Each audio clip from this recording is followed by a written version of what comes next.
Hi, this is Joe Avati and welcome to Church Street Studios, the studio where I record my podcast, A Serious Chat with a Comedian. Well, today's guest is an ARIA award-winning singer. She came third on Australian Idol in its first season. She's one of the most amazing voices you're ever going to hear from Australia. Ladies and gentlemen, let's meet her, Cosima De Vito.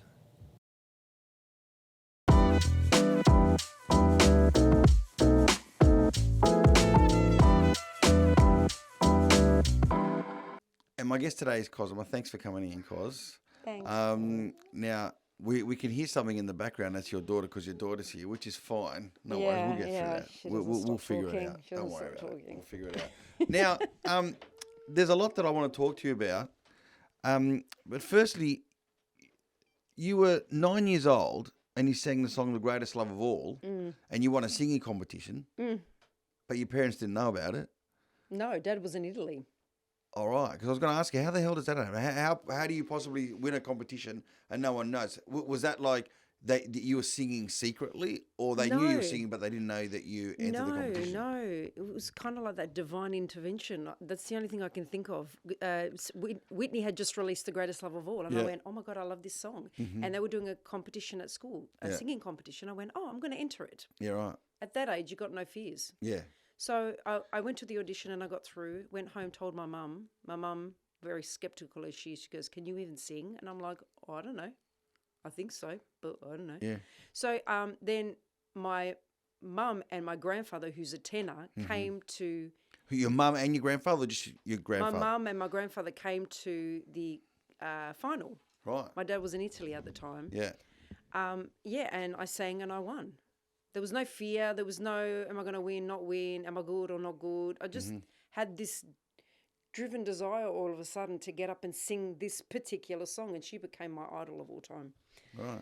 It's just, I can't even explain it. But how do you, see, this is what fascinates me.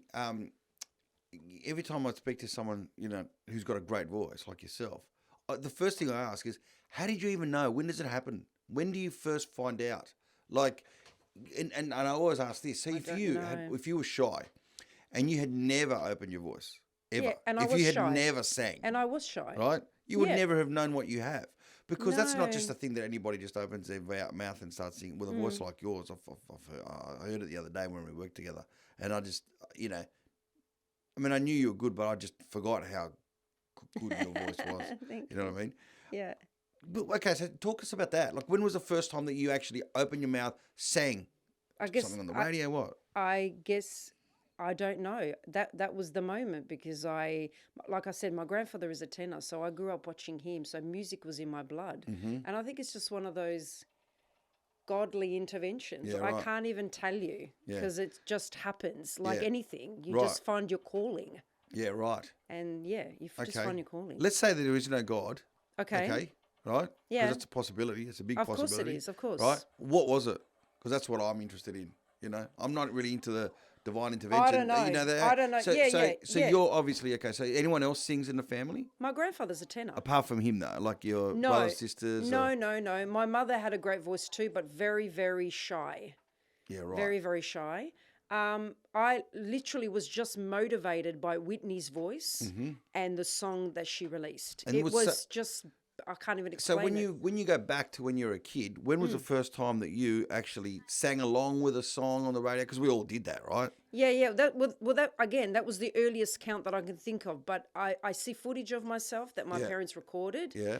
And that, I'm singing and dancing to different songs at a younger age. I'm doing that. Yeah. But the very first time that I was truly motivated to actually want to get up and do it in front of everyone was that song. That song sparked something in me that I can't even explain. All right, so here you are. You win the competition. You're 9 years old. Yeah. Right? Okay, right. So we figured out that our daughter here has got something going on. Yeah. I mean, I don't think it was a huge surprise given that your grandfather was a tenor. So, all right, it kind of goes down in the family. But the fact that you were 9 and you'd won this competition, what happens from there?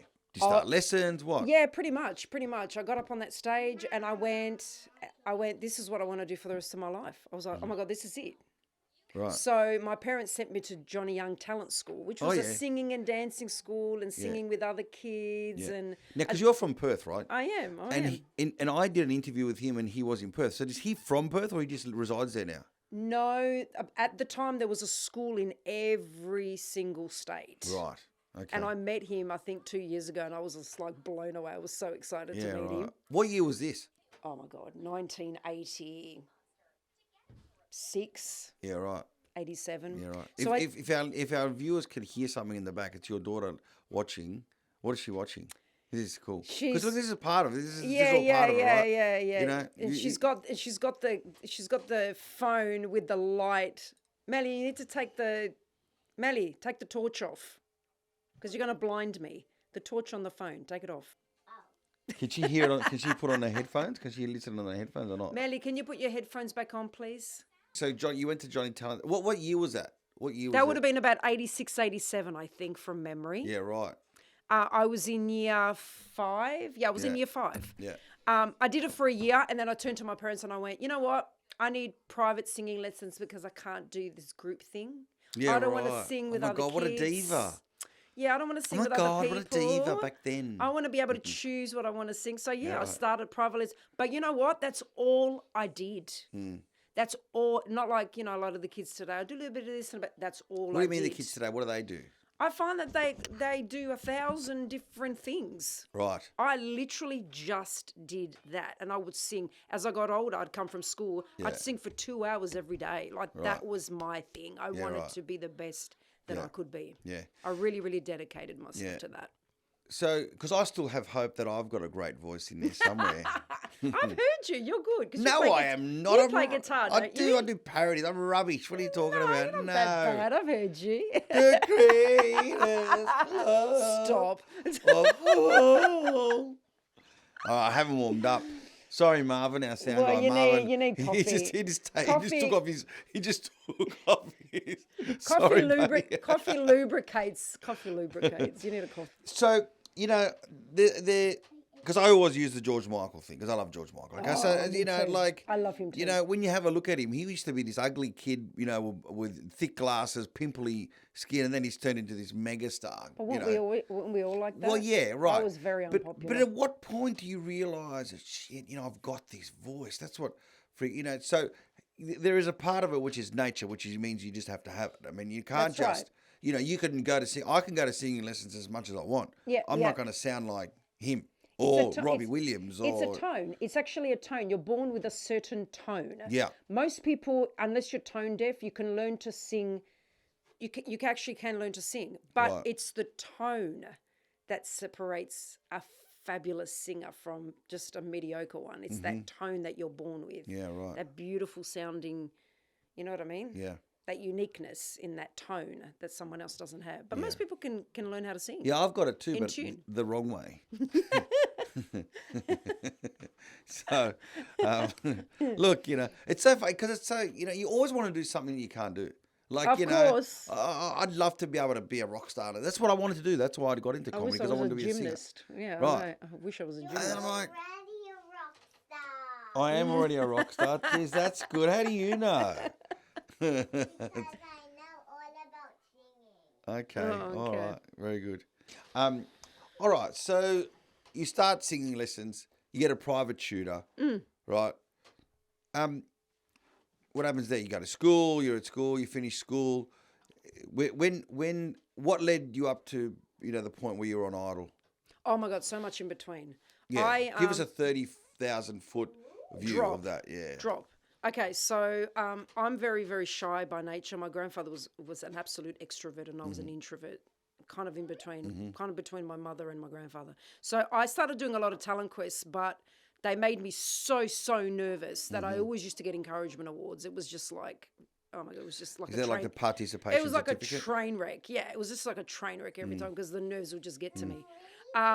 And then, I recorded with a few different songwriters in Perth, and I got my songs on, different, compilation albums and things like that. For quite a few years I did that. Yeah. Then Idol came in 2003, and I was sitting there contemplating going, do I do this? Do I not do this? It's a competition. I'm so bloody nervous. Yeah. So I decided to go, and we were waiting in line. It was like 2 a.m. in the morning. We stayed in the hotel. My mum and I and my sister stayed in the hotel overnight, and we were one of the first 30 to go through in Perth. Right. Well, how long was that line? How long was the wait? Because sometimes I remember there was hundreds and hundreds of kids, right? Yeah. But I started lining up at about 2 a.m. Right. Because I stayed at the hotel. Yeah. So we went through and I had to see 3 different people and the nerves just got to me. They were like, you got a great voice, but, try and relax. I'm like, oh my God. We got home. Anyway, I got through the first day of rounds. Yeah. Got home and I said to my mum, that's it. I'm not doing it. She laughed. Because she knows me. I hate failing. Right. But I just said to her, I can't do this. It's just too overwhelming for me. Got up the next day and I went, okay, let's go. Yeah. Okay. Let's go. And that was the day that they were filming. So it was in front of the 3 judges, Marsha, Mark and Dicko. Yeah. And again, I performed very, very nervous, very uptight. I remember Dicko going, God, you're just really intense. Yeah. And I'm like, I know. But you know what? That's actually part of the way I sing too. So it was a matter of just kind of finding a balance and being a little bit more confident. Yeah. And I got through, but there was always this inkling thing that I needed to be more confident and just be more relaxed in myself. But that didn't come until years and years and years later. That just came with age where I'm just more comfortable. And yeah. I have to agree. I find that, I'm really now after 20-something years starting to really relax on stage. Same. You just don't. Because I was shy too, like you. Yeah. It's not that you don't care. Like, you care too much and you're just paranoid about what everyone is thinking. Yeah. And then you kind of got to get out of your head a little bit. Yeah. And kind of go, okay, people are here because they love you. Yeah. You just need to be yourself and be honest. And people actually are drawn to the honesty that you are. So that's, I still get ridiculously nervous before I get on stage. What, for all shows? Yeah, look, if I'm doing a run, then I tend to get more calm. But if I'm doing, even if it's once a month, I'm just, I get so nervous. But then as soon as I get up on stage now, I'm able to use that energy to perform. While when I was younger, it used to override me. Yeah, right. To the point where I was just like, I wouldn't freeze, but I would just be really, really, and the voice would be shaky. Even shows where people are paying to see you, where they're your fans, they're coming to see you. I still get nervous, and I want to think that that's because I actually care about what I'm doing. I think the moment where I actually don't get nervous anymore, I'm going to become complacent.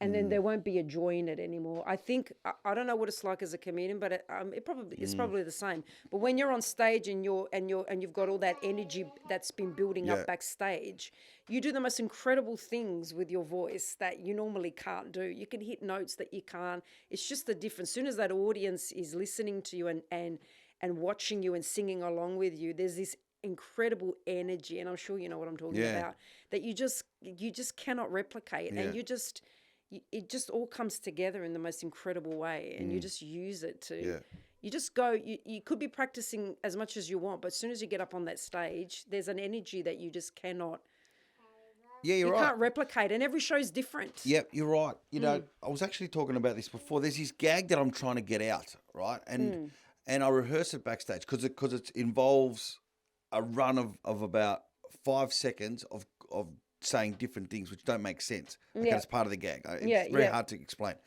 So I rehearse it backstage. I've done it 3 times now. Each time I stuff up on stage when I'm out in front of the public. I just go out and I go, and I fumble over the words, which is not like me. But it's really getting me, and tonight I'm gonna try it again to make sure if it works. But you do get nervous. Look, I get excited. Like if I know that people are there to see me, and I get excited about doing new jokes and new material, and corporate shows are terrifying for me. Oh yeah, they are. But I have to agree with you. But most of the people there can't tell a joke, and most of the people there can't sing like you, right? So why are we nervous? I don't know. I find. I don't know.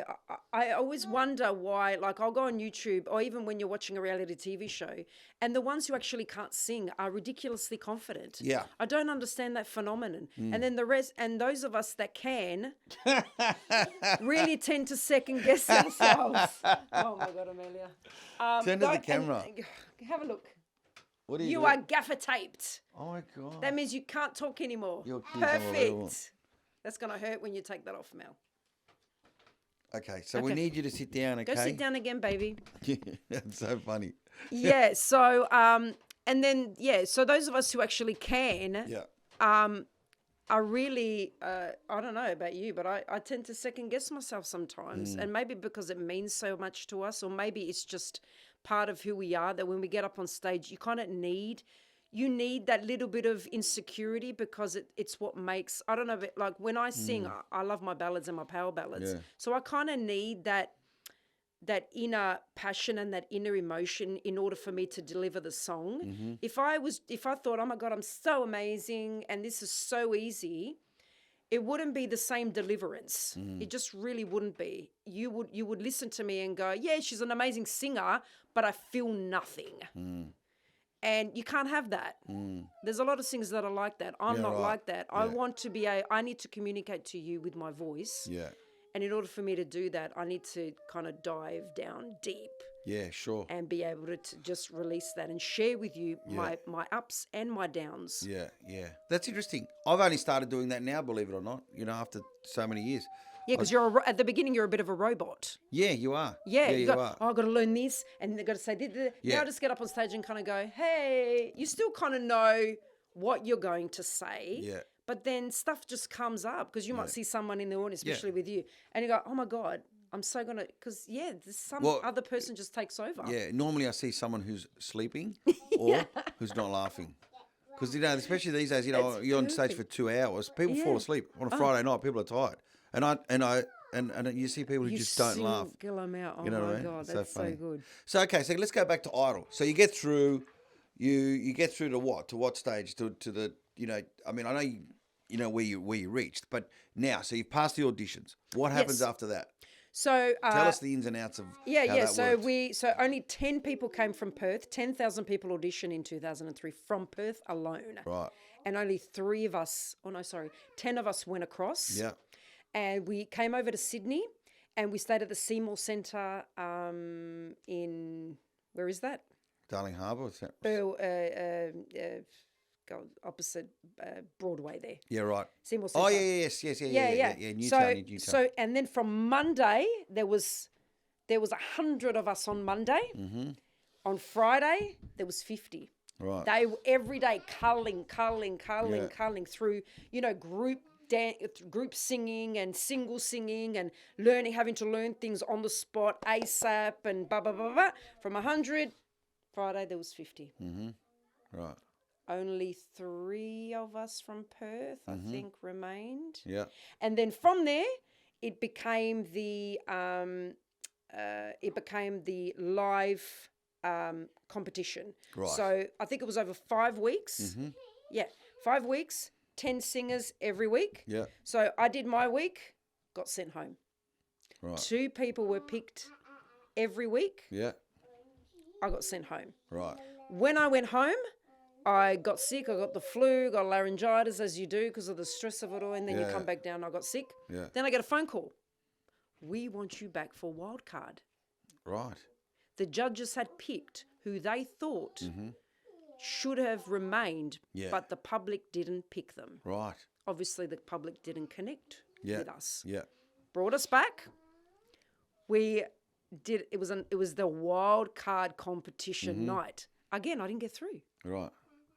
Okay. Nothing again. Yeah. Again, because I was just really nervous, really. And the judges could pick one person to go through. Yeah. So I think there was about 11. Yeah. They had to pick one more person, and they picked me. Yeah, right. Yeah. So now there's 12 of us. So with the wild card, was the public choosing that as well? Yeah. Yeah, right. So Yeah. you weren't... Again, so I didn't get whatever you were picked. presenting They wasn't didn't- appealing to No, the public. that's right. They just weren't connecting with me, and that's But what the it's judges about. knew, 'cause they but knew the your judges voice. saw Yeah, something in yeah. me. Yeah. They could see that I was very nervous, but they could see. And at that time too, I was very raw. I always grew up thinking all I needed was my voice. Yeah. Didn't care about my appearance. I was very, very dorky Italian girl with glasses. And what do I need? The look. Yeah. I just need the voice. Yeah. So, I'm coming up on stage, and even through one of the competition, the first week, I remember Dicko turning around in front of everyone on live TV saying, you need to fix your eyebrows. Really? 500,000 women in Australia are screaming, fix your eyebrows. And that really hurt. Wow. I was like, oh my God, like, what are you saying? Like, So I went home and I don't want to say I fixed myself. Did you fix your eyebrows? I did. What happened to Dicko, by the way? Whatever happened to that guy?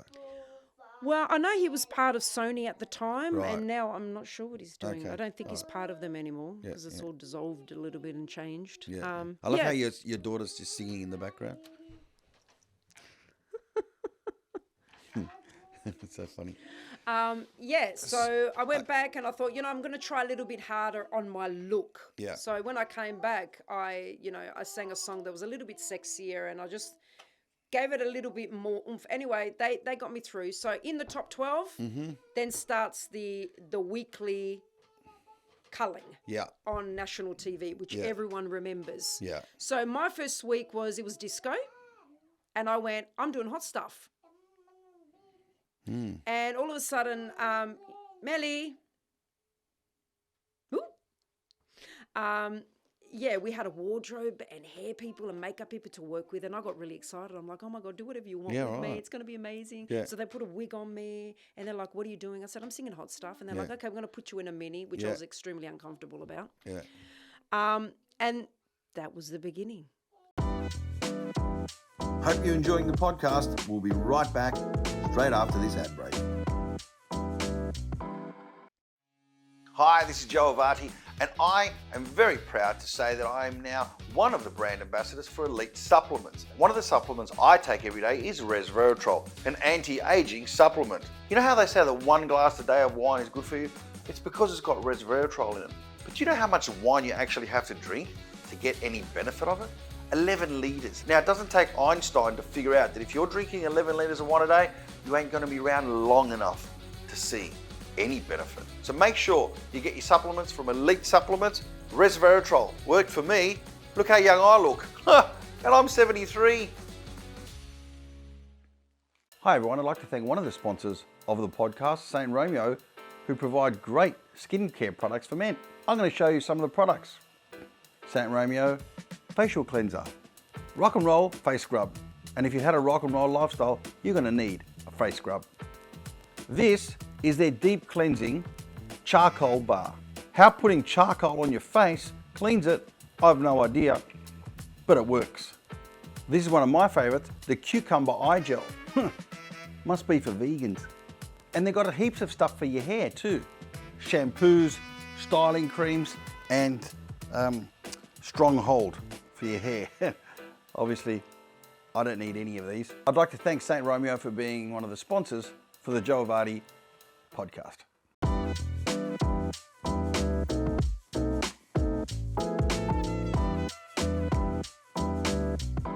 I went up on that stage. I was confident. I said, I'm just going to sing this. I created the bum shuffle.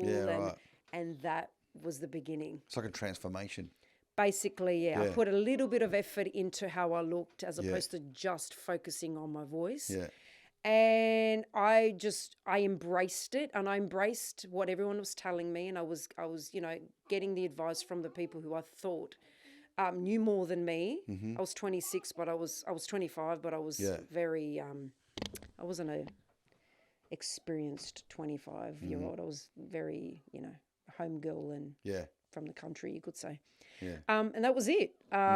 From there, and then every week I'd tell the makeup artists and the wardrobe what I was singing, and they'd dress me accordingly. Yeah. So it didn't only just become about my voice that people were voting for. They wanted to see what I was going to do next, what I was going to wear next, and it just went from there. Well, there probably would have been a lot of people who looked at you and related to you. And felt like they were that sort of underdog, and that they were the girl who next door, girl next door who had that great voice, and they went, okay, let's see her.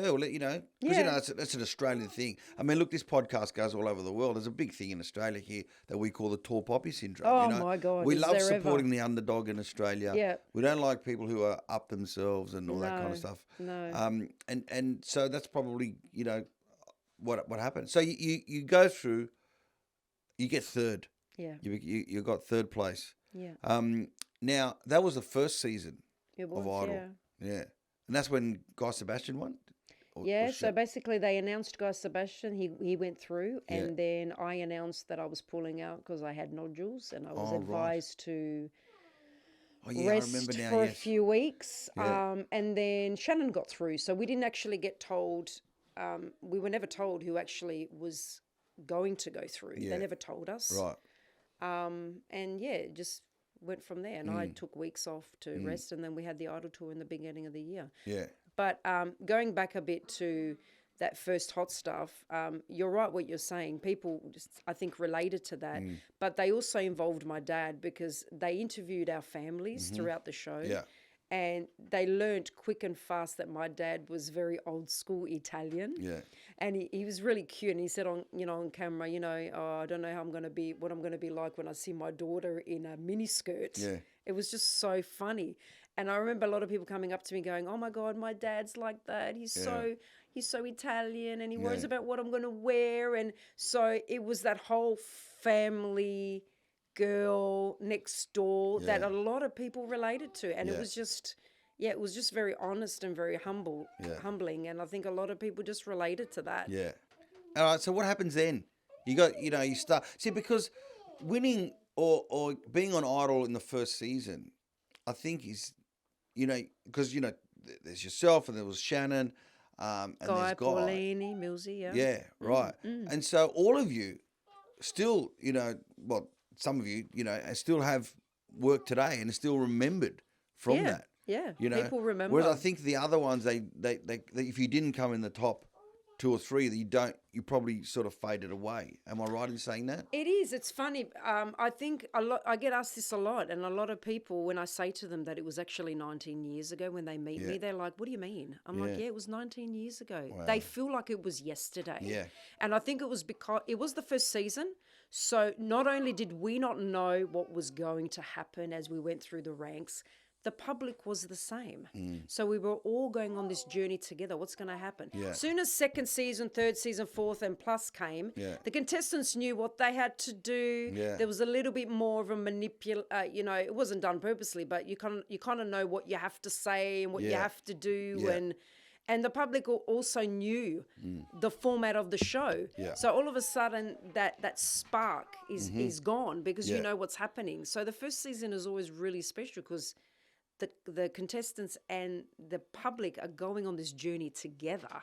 So when I meet people, they're like, oh my God, I voted for you. I feel like I know you. Yeah. I cried with you when you left. Yeah. And it was 19 years ago. Oh my God, how is that possible? And some of them, they've all grown up with me too. Yeah.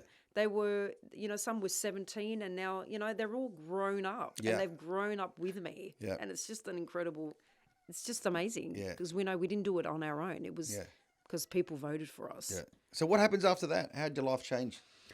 You went on the tours, what? Yeah, we did an Idol tour in the beginning of 2004. Yeah. I know that while I was doing Idol, there was talks that I was going to get a record deal, but that didn't end up happening because I got nodules and, so I started gigging and, I met a manager and, I started putting an album together and I got to go overseas because Diane Warren is one of my favourite songwriters. She's worked with Celine and a lot of other people. And I got the opportunity to go overseas and record my album with her, which for me was amazing. Yeah.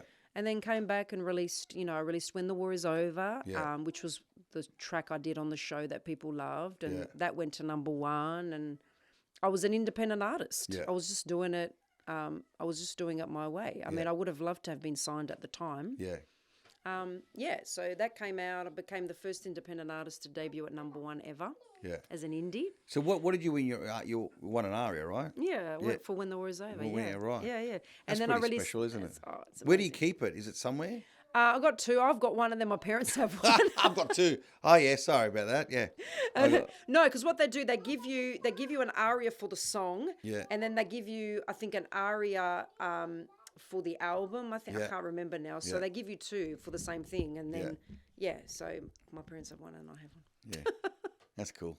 That's got to be. And great, then I released the album. It went to #2. Yeah. And then just kept. I did a second album throughout the years, and then singles, and I've been very fortunate just to keep being able to keep doing what I'm doing. Yeah. Very, well, very look, lucky. we worked together recently, at the Italian festival in Leichhardt, and I think I was just there. I was just going, wow, I was just still blown away by your voice. You know, it's just fantastic. Thank you. Well, when you went to LA, yeah, let's talk about that because a lot of people don't realise the kind of work that's involved in putting an album together when you go over there. it's You know, and why LA? Why didn't she come here? Why didn't you meet somewhere else? What is it? Well, you know? she doesn't get on planes. She's just really? she's a bit of a hermit. Yeah, right. In the sense that she's the most incredible songwriter, but she doesn't. I don't think she leaves LA. And it's fine. Like with someone that creative, you want to. I wanted to be in her element. I wanted to be where she produces. It was just the most amazing thing to be there. You know, for someone that's written for Aerosmith and Cher and God, like how many people she's written for? What were some of her top songs? Do you mean? Well, she wrote "Because You Love Me" for Celine, that you would know, but she wrote that for her father. Right. Because You Love Me. I Don't Want to Miss a Thing, Aerosmith. Yeah. If I Could Turn Back Time, Cher. That was a turning point for her too. Yeah. How did that go again? If I could turn back time. You know, I'm going to get you to belt out something. I know you are. I know. Just a little. Yeah. But I'm gonna. Yeah, we'll get to that in a minute. Yeah, go. Yeah, so that's it. Yeah, right. It was awesome to be there, and LA is such a different place, isn't it? It's just, I don't know. Just you walk down the street and you see famous people, and it's just And she lives in Malibu, and we went to her house in Malibu, and I saw Lindsay Lohan and Christina Ricci. She was crazy at the time. Yeah, right. Not settled like now. Was she out of it? Oh God, I think I've got no idea who Lindsay Lohan is or what she does, except for the only thing I know about Lindsay Lohan is she was famous for being out of it. Yeah, you know what? She's an amazing actress. Oh, she's an actress, is she? Yeah, she always was. I just thought she was just one of these Paris Hiltons who just She started when she was really, really small, and she's one of those amazing actresses, child actors. Yeah, right, okay. And when they start small, they always end up off the rails. Yeah, unfortunately. Yeah, and so tell us about your life out of singing. You know what you've got. Yeah, you're married to Gus. You know, I've known Gus for a long time. Longer than me, that's right. And I had no idea that you guys got married. Thanks for the invite. I didn't even know you knew him. No, thank him for the invite. No. I will, I promise. I think I saw something in New Idea or Woman's Day or one of those, tabloid sort of magazines. And I'm flicking through, Cosima got married. That looks like a mate of mine. And then I start to read the name, right? And I go, that's Gus. The butcher. The butcher. Yeah. Cosima married the butcher. It was so funny. He's such a nice guy, though. He is, and everyone knows him in Five Dog. Like, so we went on a date. He's such a great guy. One of our dates at the beginning was like, oh, hey, you want to come to Five Dog? We'll do the Bay Run. I'm thinking, oh, it's the Bay Run. Bloody, wow, 7 kilometres? Yeah. I'm like, I walked it. Yeah. And along the way, all these, because he used to go to the gym. He used to be a bit of a gym junkie. And all these young girls like, hi, guys. And he's getting really embarrassed because, he's got me on it. And everyone's saying hello to him. Then I go to the cafe on the Bay Run and I walk in and they're like, hey, Cos, how are you? I said, I'm good, thanks. What are you doing? I said, I'm on a date with, Gus the butcher. I'm like, is there anyone that doesn't know him? Yeah, It was just, he's a pretty popular guy. Yeah. Yeah, it's good. Good meat. So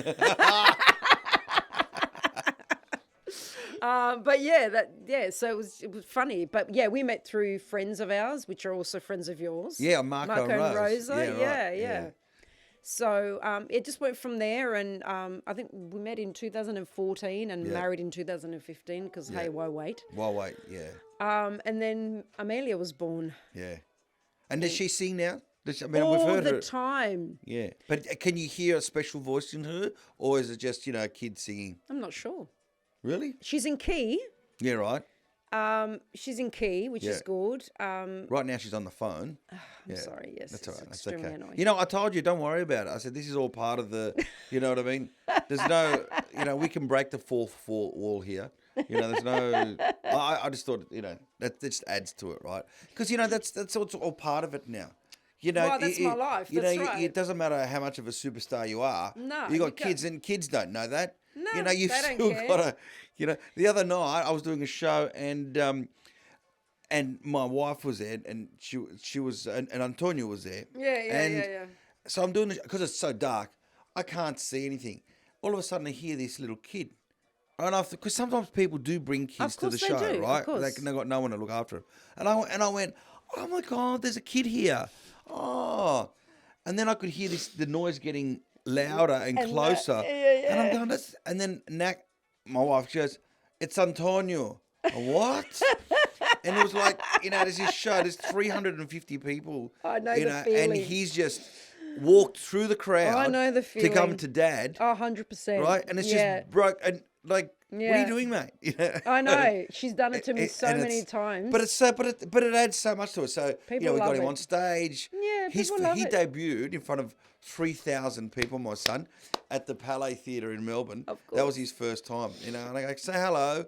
And he wouldn't do anything. Come on, say hello. They never do when you tell them to. And then he just went, yeah. And the whole place erupted. And we've got it on film. I was going to say, I'm glad you did. We've got it on film. Yeah, So good. So well, good. I did, when she was born, 2018, I had the Kawasa Ball, the Italian Kawasa Ball. Yeah. And my husband hadn't arrived yet, and I had to get up and do the anthem in front of, dignitaries and the premiere, and I'm thinking, what am I going to do here? Yeah. I brought her up on stage, and I'm singing with this little baby. Wow. Australians all let us. She was at the time, she was very quiet. She was very good. And because I don't have my mum here. So from when she was little, most kids are at home with their mum. They're going to bed at 8 o'clock. Well, no. She was at my gigs. Yeah. And the band would be playing and she'd be falling asleep and it'd be like 11 o'clock, 12 o'clock at night. And she'd be with me. Yeah. So that's all she's ever known. Yeah. And that's not a bad thing at all. You know what I mean? I think it's a great thing. Yeah. We try and bring Antonio wherever we go. He came on tour to America and Canada. Yeah, he needs to be a part of it. He's up at 4:30, 5 o'clock. We're catching planes. Yeah. He's up at late at night. We're signing autographs. He's there. People taking pictures with him. That's it. You know what? A lot of kids don't get to experience that. No. And they grow up very different too. They do. Very confident. We learnt a lot more out of school. I did anyway. I learned a lot more out of school than I did in school. And I make no apologies for that kind of exposure to him. No, I mean, no. there's no sex, drugs, rock and roll kind of lifestyle. No. Anymore. No, that's right. For me, anyway. I don't know about you. So he's not going to see that. But no, it's good. A friend of mine who promotes my big tours. He does Jimmy Barnes. He does a lot of the Jimmy Barnes concerts, and his kids were on the side of the stage, and because they got headphones on their iPods, she had no idea. She was on the thing walking around. She waltzed onto the stage in front of 40 or 1,000 people at some outdoor festival, and then Jimmy Barnes is singing, and it's like, rightio. I think it's time for you to go. That's right. That's right. Here she is. Oh, gee. Can you wait a couple of minutes? We're going to wrap this up now. Mum's going to... Hold it a little bit. Hold it a little bit. Come on. Just go over there and turn the phone off and I'm coming. Go sit down. Go sit down. I'm coming. Now, what So I was doing this show. And they had my banner up. Yeah. And she went up to the owner and was like, but where am I? Why am I not on the banner? Yeah, right. So she's that confident. She's just like, Yeah, she's very sassy. She gets your up daughter. on stage and, while I'm singing, like you said, it's awesome. Yeah. So I'm not going to get you to sing a song. Can you You want to belt? No, can you discipline Amelia? Oh, no. Would you... No, I can belt. I can belt something. No, like I was going to say, because it would be funny. Like, do you ever sing? Do you ever sing discipline? Like, sit down. Stop watching TV. Put the mic. No, but I should start doing that, shouldn't I? That would be fun. Yeah. Tell Amelia to turn the phone off. Turn the phone off now. And that's what I get. I get no. No poo-poo. Yeah, all right, thanks. All right, Belt has something for us. Ain't nobody gonna steal this heart away. Ain't nobody gonna steal this heart away. Beautiful. That's fantastic. Thank you so much. That gives me goosebumps. Cosima, thanks so much for coming on. Thank you. That was good fun. We're great friends, and it's great to have this sort of chat. Because I love these kind of chats because it gives me sometimes it gives me a chance to get to know some of my friends in a way Yeah. that I never would have known. Now, one more question before we Tell go, me. which I'll ask everybody. Yeah. What do you do to stay creative and to stay on top of things every day? In terms of my music, you mean? Everything in terms in of life, just in general. God, that's a good question. Because motherhood gets very tiring, and especially when I'm out of it, a lot of the time, like even during COVID, I found that you kind of tend to become a little bit distant because you're home and you're looking after the kids. It's a bit hard, but then you just keep in touch with the people that are musicians, and you kind of get together and you make music and you write music, and you kind of try and stay present in the moment. And most importantly, I teach as well, so I like to teach. That kind of keeps me in the space as well. But a lot of writing, a lot of just singing at home and belting. Just I find keeps me motivated, because you do get unmotivated at times, especially when you're a mum and you're tired. But that pretty much it. I'm a slave to the music. I tell people I'm a slave to it. Yeah. The good and the bad, I'm just a slave to it. I need it like I need air. So I always come back to it. I might lose it for a little bit, but then I come back to it because it's what I love, and I have to do it. I have to do it. Well, I'm glad so you just asked. find a balance. You find a balance with family and music. We can keep you singing for a while. Yes. Thank you very much. No worries. Thanks, Joe. Right, thank you. And thank you, Amelia. Thank you for being a part of this podcast. Thank you. You're going to be famous. Bye-bye, Fati. Bye-bye. Bye.